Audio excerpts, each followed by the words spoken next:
Now, I didn't even notice the second one, but if you look at the eagle, this is Christ Temple Ministries, okay? The eagle has an ankh in his mouth as well. And of course, you see the ankh on the top of the sign, okay? Letting you know, all is Christ. And a regular cross down the bottom. Exactly. All this Christ, talk, worship, this is old Egyptian, Horus, whatever you want to call it. This is the same story, born of a virgin, 12 disciples, dealing with the zodiac, coming into his ministry at the age of 30, 33 years old when he died. The zodiac, the sun going through each member house of the zodiac at a 33rd degree angle. Let me see that up, because like I said, I want to see if I can. And like I said, as you can see, Christ Temple, the eagle with the ankh in his mouth, okay? There's a reason this church is called Christ Temple. The character of Jesus, being a literary and astrological hybrid, is most explicitly a plagiarization of the Egyptian sun god Horus. For example, inscribed about 3,500 years ago on the walls at the Temple of Luxor in Egypt are images of the Annunciation, the miracle conception, the birth, and the adoration of Horus. The images begin with Thoth announcing to the Virgin Isis that she will conceive Horus, then Neph, the Holy Ghost, impregnating the Virgin, and then the virgin birth and the adoration. This is exactly the story of Jesus' miracle conception.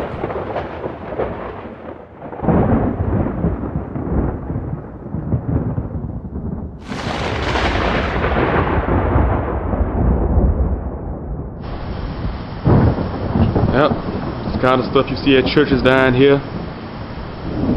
Burning torches that burn all night. Pagan phallic symbols. You got a phallus on top of the church. Let me head back out here. Yep.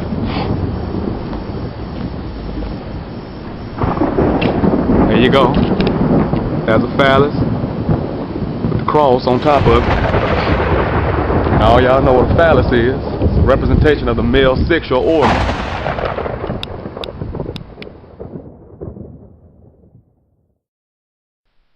Alright, so we're going to go into Matthew chapter 1. 18 to 23, starting in verse 18. Now the birth of Jesus Christ was on this wise, when as his mother Mary was espoused to Joseph, before they came together, she was found with child of the Holy Ghost. Then Joseph, her husband, okay, being a just man and not willing to make a public example, was minded to put her away privately. Okay, but while he thought on these things, behold, the angel of the Lord appeared unto him in a dream, saying, Joseph, thou son of David, fear not to take unto thee Mary thy wife, for that which is conceived in her is of the Holy Ghost. And she shall bring forth a son, and thou shalt call his name Jesus, for he shall save his people from their sins. Okay, verse 22. Now all this was done that it might be fulfilled, which was spoken of the Lord by the prophet, saying, verse 23. Behold, a virgin shall be with child, and shall bring forth a son, and they shall call his name Emmanuel. Okay, which being interpreted is God with us, or the strong one, E-L-L, is with us. The strong one is with us. Okay, so this is why I'm bringing this out, to go into this in a little bit more detail. Some other brothers already elaborated on this, but I'm going to go into it in further detail. Okay,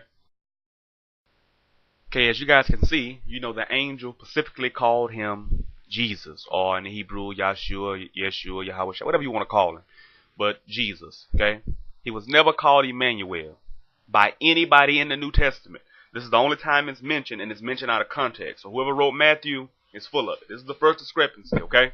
Let's go into the first discrepancy. Alright, and the first question is, does Jesus, Yahshua, have two names? Okay? Was he called Emmanuel by his mom, dad, and everybody else, and they not also called Yahshua or Jesus? There's no New Testament gospel to even go towards that. Like I said, Emmanuel, the strong one, is with us. And remember, this is circa 8th century. Okay, this is 8th century BCE. Okay, now let's go to Isaiah chapter 7. Isaiah chapter 7. All right. And it came to pass in the days of Ahaz, the son of Jotham, the son of Uzziah, king of Judah, that Rezin, the king of Syria, and Pekah, the son of Remaliah, king of Israel, went up toward Jerusalem to war against it, but could not prevail against it. Okay? And it was told the house of David, saying, Syria is confederate with Ephraim, and his heart was moved, and the heart of his people, as the trees of the wood are moved with the wind. Verse 3, Then said Yah unto Yeshua, Go forth now to meet Ahaz, thou and SHEAR YASHUB, thy son, at the end of the conduit of the upper pool, in the highway of the fuller's field. Okay? So we see that the first son mentioned, Isaiah's first son, was named SHEAR YASHUB. And his name means a remnant shall return. Any good Bible dictionary tell you that. You can look it up in Strong. Whatever means you have, you can easily research that, okay?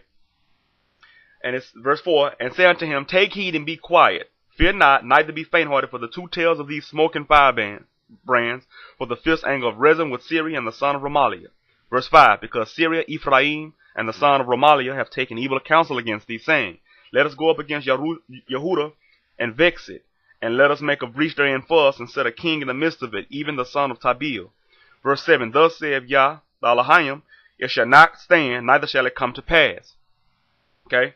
For the head of Syria is Damascus, and the head of Damascus is Rezin, and within 65 years, that's in 65 years, okay, 65 years, shall Ephraim be broken, that it be not a people. Verse 9, And the head of Ephraim is Samaria, and the head of Samaria is Remaliah's son. If you would not believe, surely you should not be established. So we see the Most High himself, Yah, okay, talking to Yeshua and SHEAR YASHUB to give a prophecy to who? King Ahaz, the king of Yehudah. Okay? And like I say, he was the son of Jotham. Okay? Now, when you go back, verse 10, Moreover, the Lord spake unto Ahaz, saying, verse 11, Ask thee a sign of the Lord thy God, ask it either in the depth or in the height above. But Ahaz said, I will not ask, neither will I tempt the Lord. And he said, Hear ye now, O house of David. Is it a small thing for you to weary men, but will you weary my God also? So as you can see here, this was a sign that was supposed to be given to King Ahaz, because King Ahaz and the children of Israel were very afraid. Okay, they were very, very afraid of Syria and Ephraim, the northern 10 tribes of Israel, coming to do battle against Jerusalem.